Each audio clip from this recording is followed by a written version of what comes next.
ಏನು ಸರಳ ಸಜ್ಜನ ರಾಜಕಾರಣಿ ಎಂದೇ ಹೆಸರಾಗಿದ್ದಂಥ ಎಚ್ ವೈ ಮೇಟಿಯವರು ಈಗಾಗಲೇ ಅವರ ಅಭಿಮಾನಿಗಳು ಹಾಗೂ ಕುಟುಂಬಸ್ಥರನ್ನ ಬಿಟ್ಟು ಅಗಲಿರುವಂಥದ್ದು. ಈ ನಿಟ್ಟಿನಲ್ಲಿ ತುಂಬಾ ದುಃಖ ಮಡುಗಟ್ಟಿರುವಂಥ ವಾತಾವರಣದ ಒಂದು ಸನ್ನಿವೇಶ ಸೃಷ್ಟಿಯಾಗಿದೆ. ಅದರ ಬಗ್ಗೆ ಹೇಳೋದಾದರೆ ನಾನು ಸದ್ಯ ಬಾಗಲಕೋಟೆ ಜಿಲ್ಲಾ ಕ್ರೀಡಾಂಗಣದಲ್ಲಿದ್ದೀನಿ. ಆ ದೃಶ್ಯವನ್ನು ನಾವು ತೋರಿಸ್ತಾ ಇದ್ವಿ. ಈಗಾಗಲೇ ಕುಟುಂಬಸ್ಥರು, ಅವರ ಪತ್ನಿ, ಮಕ್ಕಳು, ಮೊಮ್ಮಕ್ಕಳು, ಅಳಿಯಂದಿರು ಎಲ್ಲರೂ ಕೂಡ ಇಲ್ಲಿ ಬಂದು ಕುಳಿತಿರುವಂಥದ್ದು. ಎಲ್ಲರ ಮನದಲ್ಲೂ ಕೂಡ ದುಃಖ ಮಡುಗಟ್ಟಿರುವಂಥದ್ದು. ಸಹಜವಾಗಿ ಒಬ್ಬ ವ್ಯಕ್ತಿ ಎಷ್ಟೇ ದೊಡ್ಡ ಮಟ್ಟದ ರಾಜಕಾರಣಿಯಾಗಿದ್ದರೂ ಕೂಡ ಒಂದು ಕುಟುಂಬ ಅಂತ ಬಂದ ಮೇಲೆ ಏನೋ ಒಬ್ಬ ಮಗಳಿಗೆ ತಂದೆ ಆಗಿರ್ತಾನೆ, ಪತ್ನಿಗೆ ಪತಿಯಾಗಿರ್ತಾನೆ, ಅದ್ರ ಜೊತೆಗೆ ಮೊಮ್ಮಕ್ಕಳಿಗೆ ಪ್ರೀತಿಯ ತಾತ ಆಗಿರ್ತಾನೆ. ಅಂತಹ ಒಂದು ತಾತನನ್ನು ಕಳೆದುಕೊಂಡಿರುವಂಥ ಮೊಮ್ಮಕ್ಕಳು ಇದರಲ್ಲಿ ಅವ್ರು ಮಾತಾಡ್ಸೋಣ, ಎಷ್ಟರ ಮಟ್ಟಿಗೆ ಅವರ ತಾತನನ್ನು ಮಿಸ್ ಮಾಡ್ಕೊಳ್ತಾರೆ ಅಂತಂದು.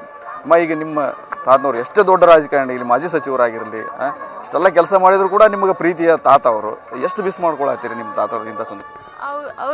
ಅವ್ರು ಇಲ್ಲಾರ್ದ ಹೆಂಗೆ ಅವ್ರು ಇಲ್ಲ ಅಂತ ನಾವು ಡೈಜೆಸ್ಟ್ ಮಾಡ್ಕೋಬೇಕು, ನಮಗೆ ಗೊತ್ತಿಲ್ಲ. ಇದು ಹಿಂಗೆ ಯಾವತ್ತೂ ನಮಗೆ ಇಷ್ಟು ಕಷ್ಟ ನಮಗೆ ಫಸ್ಟ್ ಟೈಮ್, ನಮಗೆ ಇಷ್ಟು ನೋವು ನಾವು ಯಾವತ್ತೂ ಗೊತ್ತಿಲ್ಲ. ನಮಗೆ ಇದಕ್ಕೆ ಹೆಂಗೆ ರಿಯಾಕ್ಟ್ ಮಾಡ್ಬೇಕು ಅನ್ನೋದೇ ಗೊತ್ತಿಲ್ಲ. ನಾವು ನಿನ್ನಿಂದ ವೇಟ್ ಮಾಡತ್ತೀವಿ ಅವ್ರು ನೋಡ್ಬೇಕಂತ ಅಷ್ಟೆ. ನಿಮ್ಮನ್ನೆಲ್ಲ ಈಗ ಆಸ್ ಅ ಮೊಮ್ಮಕ್ಕಳಾಗಿ ನಿಮ್ಮೆಲ್ಲ ಯಾವ ರೀತಿ ಟ್ರೀಟ್ ಮಾಡ್ತೀವಿ? ಅವ್ರ ಜೊತೆ ಈಗ ನೀವು ಕಳೆದಿರುವಂಥ ಕ್ಷಣಗಳು, ನಿಮ್ಮನ್ನು ಒಬ್ಬರು ಮುದ್ದಾಡಿ ಆಟ ಆಡ್ತಾ ಇರುವಂಥ ಕ್ಷಣಗಳು, ಅವರೆಲ್ಲ ಯಾವ ರೀತಿ ನೆನಪಿಸ್ಕೊಳ್ತೀರಿ ಅಂತ? ಅವರು ಭಾಳ ಐಸ್ ಕ್ರೀಮ್ ತಿನ್ನೋಣ, ಮೊನ್ನೆ ಕಾಲ್ ಮಾಡಿ ಬಾ ಒಂದು 4 ದಿವಸ ಇರು, ಐಸ್ ಕ್ರೀಮ್ ತಿನ್ನೋಣ, ನಮ್ಮ ಜೊತೆ ನಮ್ಗತ್ಲೇನೆ ಇರ್ತಿದ್ರು ಅವರು. ಅವ್ರಿಗೆ ನಾವೆಲ್ಲರೂ ಡಾಕ್ಟರ್ಸ್ ಆಗ್ಬೇಕಂತ ಭಾಳ ಆಸೆ ಐತೆ. ಎಲ್ಲರಿಗೂ ಡಾಕ್ಟರ್ ಮಾಡಿದ್ರು.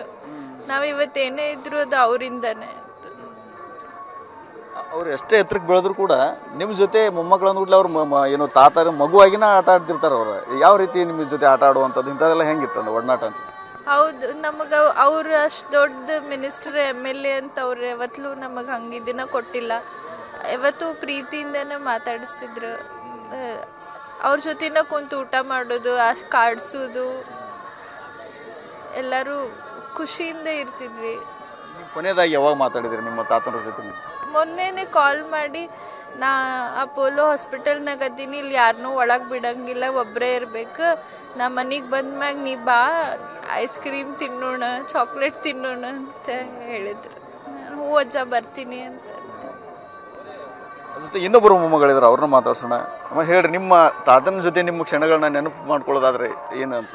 ತುಂಬ ಇದೆ ಸರ್. ತುಂಬ ಹೇಳೋದಂದ್ರೆ ಅವ್ರ ಅಪ್ಪ ಅಮ್ಮ ಬಗ್ಗೆ ಹೇಳ್ತಿದ್ರು. ನಾನೀಗ ರಾಜ ಥರ ಇಲ್ಲ, ನಮ್ಮ ಅಪ್ಪ ಅಮ್ಮ ನನ್ನ ರಾಜ ಥರ ಇಟ್ಟಿದ್ರು ಅಂತ ಹೇಳ್ತಿದ್ರು ಅಷ್ಟು. ತುಂಬ ಮಿಸ್ ಮಾಡ್ಕೊಳ್ತೀರಿ ಅಂತ? ನಮ್ಗೆ ಐಡಿಯಾ ಇಲ್ಲ ಹೆಂಗಿರ್ಬೇಕಂತ, ನಮ್ಗೆ ಗೊತ್ತಿಲ್ಲ ಹೆಂಗಿರ್ಬೇಕಂತ,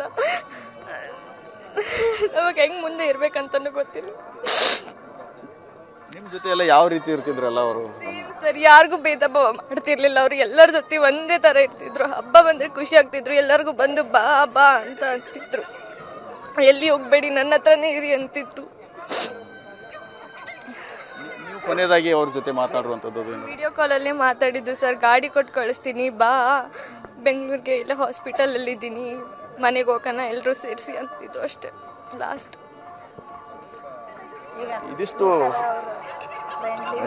ಇಲ್ಲಿ ದೃಶ್ಯದಲ್ಲಿ ನಾವು ತೋರಿಸ್ತಾ ಇದ್ವಿ. ಮೊಮ್ಮಕ್ಕಳ ಜೊತೆ ಯಾವ ರೀತಿ ಅವ್ರು ಕಾಲ ಕಳೀತಾ ಇದ್ರು ಅನ್ನೋದಕ್ಕೆ ಇದೊಂದು ದೃಶ್ಯವು ಕೂಡ ಸಾಕ್ಷಿಯಾಗಿ ಇಲ್ಲಿ ಕಾಣುತ್ತೆ. ಅಷ್ಟೊಂದು ಪ್ರೀತಿಯಿಂದ ತಮ್ಮ ಮೊಮ್ಮಕ್ಕಳ ಜೊತೆ ಸಲಿಗೆಯಿಂದ ಅಷ್ಟೊಂದು ಮುದ್ದಾಡಿ ಅವ್ರನ್ನ ಬೆಳೆಸಿದ್ದಾರೆ. ಅವ್ರ ಜೊತೆ ಆಟ ಆಡಿ ಏನೋ ಅವ್ರನ್ನ ಬೆಳೆಸಿದಂಥ ಮೇಟಿಯವರು, ಮತ್ತು ಅವರ ಒಂದು ಕನಸಾಗಿತ್ತು ಮೊಮ್ಮಕ್ಕಳು ಡಾಕ್ಟರ್ ಆಗ್ಬೇಕಂತ, ಅದನ್ನು ಕೂಡ ಅವ್ರು ಮಾಡಿದರು. ಆದರೆ ಇಂತಹ ಸಂದರ್ಭದಲ್ಲಿ ಅವರೆಲ್ಲರೂ ಕೂಡ ಕಳೆದುಕೊಂಡಿದ್ದಾರೆ. ಈ ನಿಟ್ಟಿನಲ್ಲಿ ಸಾಕಷ್ಟು ದುಃಖ ಅವರಲ್ಲಿ ಮಡುಗಟ್ಟಿರುವಂಥದ್ದು. ಯಾಕಂತಂದರೆ ಒಬ್ಬ ವ್ಯಕ್ತಿ ಎಷ್ಟೇ ದೊಡ್ಡ ರಾಜಕಾರಣಿ ಆಗಲಿ, ಮಾಜಿ ಸಚಿವ ಆಗಲಿ, ಶಾಸಕ ಆಗಲಿ, ಆದರೆ ಮನೆ ಅಂತ ಬಂದಾಗ, ಕುಟುಂಬ ಅಂತ ಬಂದಾಗ ಕುಟುಂಬಸ್ಥನಾಗಿರ್ತಾನೆ, ಏನು ಮೊಮ್ಮಕ್ಕಳಿಗೆ ಪ್ರೀತಿಯ ತಾತನಾಗಿರ್ತಾನೆ. ಅಂತಹ ಒಬ್ಬ ತಾತನನ್ನು ಕಳೆದುಕೊಂಡಿದ್ದು ನಮಗೆ ತುಂಬಾ ದುಃಖ ಬಂದೊದಗಿದೆ. ಈ ನಿಟ್ಟಿನಲ್ಲಿ ಅವ್ರನ್ನ ಬಹಳ ಮಿಸ್ ಮಾಡ್ಕೊಳ್ತೀವಿ ಅನ್ನೋ ಮಾತನ್ನು ಅವರು ಮೊಮ್ಮಕ್ಕಳು ಹೇಳ್ತಾ ಇದ್ದಾರೆ. ಕ್ಯಾಮ್ರಾಮನ್ ಬಾಪು ಜೊತೆ ರವಿ ಮೂಕಿ, TV9 ಬಾಗಲಕೋಟೆ.